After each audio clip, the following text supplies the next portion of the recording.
dengan dinar atau dirham, pengganti, penebus, bukti mohon maafnya sama Allah dan syukur kepada Allah.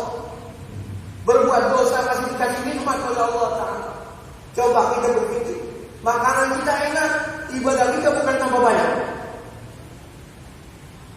Rizki kita bertambah banyak, tahajud kita semakin tinggi. Padahal mestinya keadaannya tidak seperti itu. Semakin Allah kasih nikmat kepada kita, ibadah kita semakin baik, semakin bagus. Ya. Lalu di ujung hadis ini, wa idza asabathu dharra sabar fakana khairan. Dan sifatnya orang mukmin yang dikasih pahala terus sama Allah setiap waktunya, kalau mereka tertimpa penderitaan, kesulitan, kesengsaraan, lalu mereka sabar, maka dengan itu dia dikasih pahala oleh Allah. Apa aja, apapun yang gak enak. Sampai kata Nabi dalam hadis apa? Hatta syaukata yusyakuhal mu'min kafarallahu biha min khataya. Walaupun hanya kaki kita tertusuk satu duri. Ya, kita lagi jalan tertusuk duri, enak gak? Gak enak, sakit.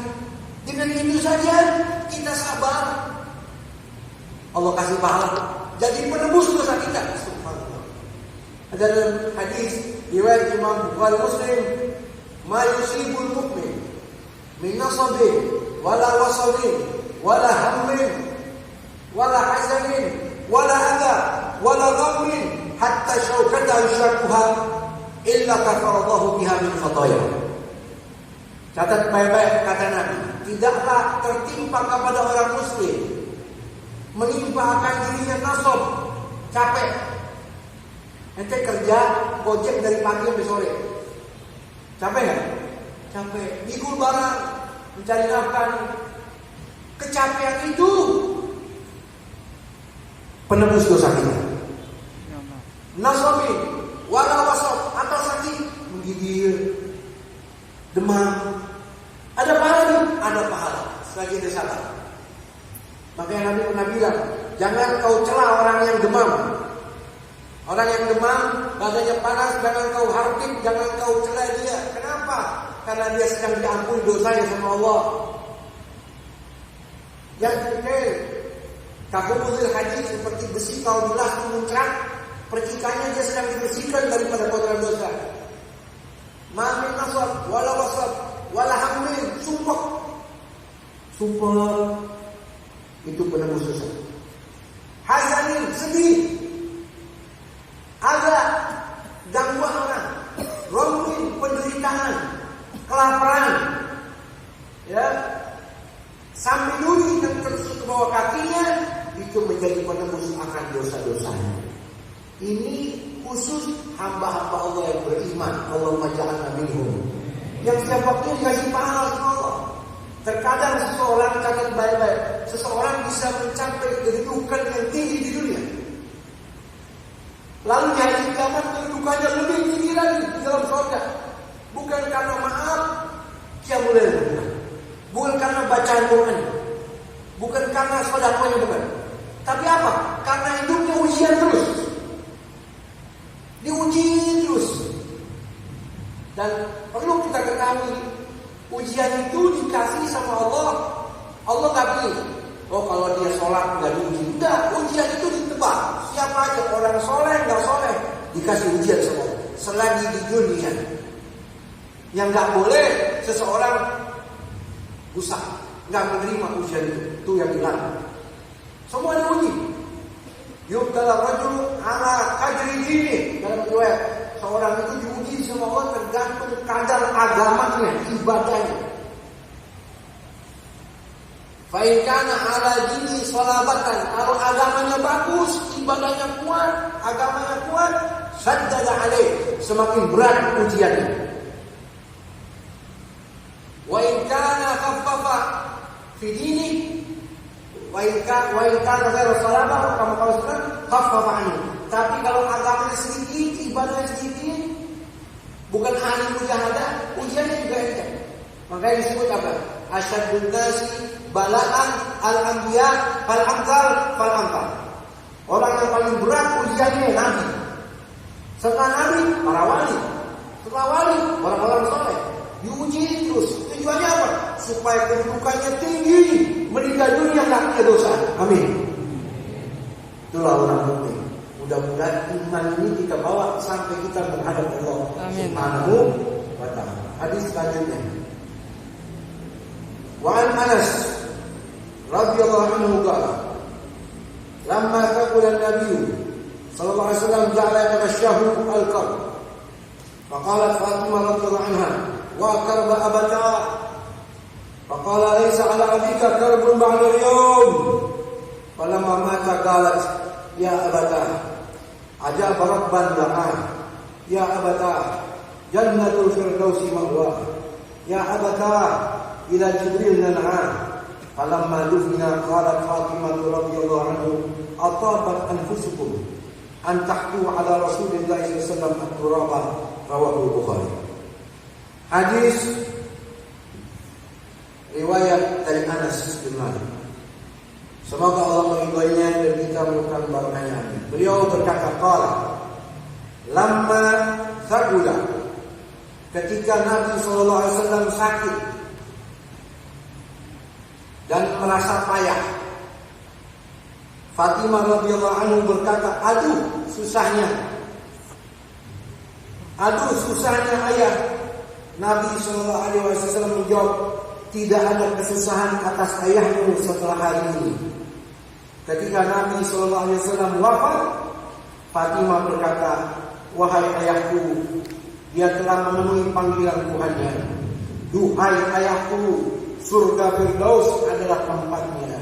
Wahai ayahku, kepada Jibril kami kabarkan wafatnya. Ketika Nabi sallallahu alaihi wasallam sudah dikubur, Fatimah berkata, apakah kalian tega menaburkan tanah di atas jasad Rasulullah sallallahu alaihi wasallam?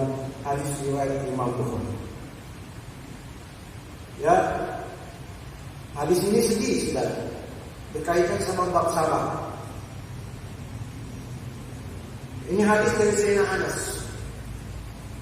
Dia mengatakan, Sayyidina Anas bin Malik ini ikut dengan Rasul terus setiap waktunya. Jadi tahu betul keadaan Nabi. Kadang di luar rumah, ketika Nabi di luar, Nabi dalam rumah, dia dalam rumah.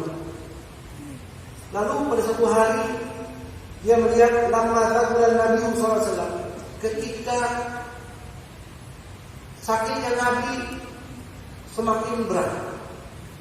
Ja'ala yatarashahul qalbu, maka beliau berada dalam keadaan yang kalb. Ai syadidul marad an qurbihi maut. Kalb itu penderitaan yang mendekati sakaratul maut. Jadi ketika saya lihat Nabi itu badannya payah seperti orang yang sudah mau meninggal dunia, ja'ala yatarashahul faqalat Fatimah. Maka Fatimah putri Rasulullah SAW, Sayyidah Fatimah langsung mengatakan, wa karba abadah, duhai ayahku Rasulullah. Faqala laysa ala abika karbun ba'da al-yawm. Jadi arti wa karba, duhai kesiannya bapakku, duhai ayahku yang menderita. Nabi langsung jawab, laisa ala abiki karbun ba'da al-yawm. Tidak ada penderitaan lagi untuk bapakmu, wahai putriku Fatimah. Ini terakhir. Hari ini terakhir. Artinya sebentar lagi ayahmu meninggal dunia.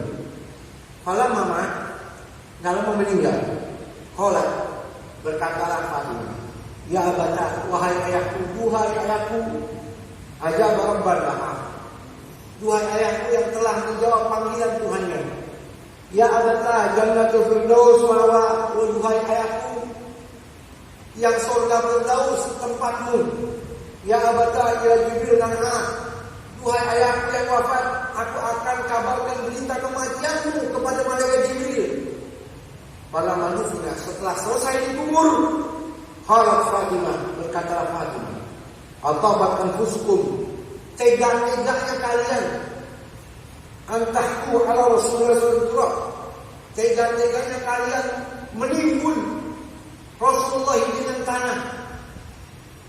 Tega-teganya kalian menutupi kepala ayahku dengan tanah kuburannya. Ya, hadis ini kenapa diletakkan oleh Imam Nawawi di dalam bab syahadat? Dijelaskan kepada kita bahwa manusia paling mulia, paling sempurna, paling dicintai oleh Allah dan paling mencintai Allah baginda Nabi kita Muhammad SAW. Karena Nabi itu manusia super, paling istimewa, maka ujian yang ditimpakan kepada Nabi oleh Allah, demikian ujian yang Allah timpakan kepada para nabi-nabi sebelum Rasulullah, nggak bisa dibandingkan dengan ujian kita, nggak bisa disamakan. Tadi saya katakan dalam hadis, asyadun nasi bala'an al-anbiya.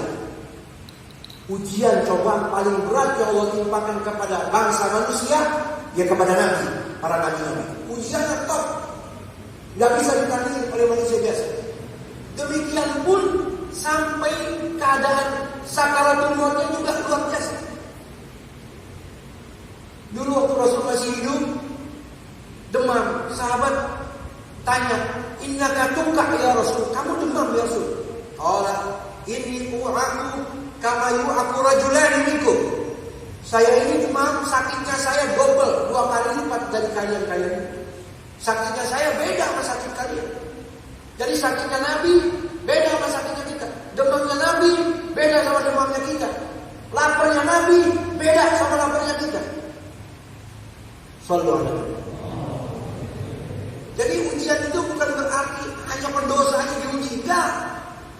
Dari orang paling soleh turun ke bawah semua diuji semua.